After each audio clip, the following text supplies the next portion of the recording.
Hello everybody, today we're going to learn how to use the Notes app in order to quickly and easily scan documents.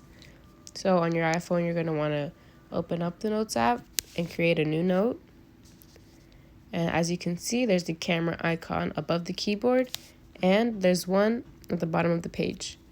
Doesn't matter which one you click, as long as you press the camera icon, it'll give you a couple of options and you'll choose the scan documents option.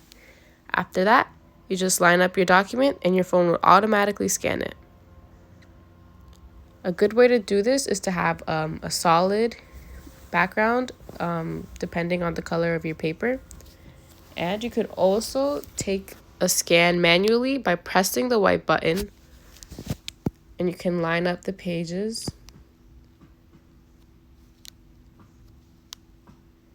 And then you could just scan it like that.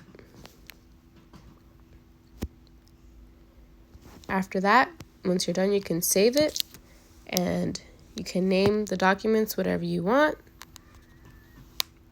And there you go. You scan documents.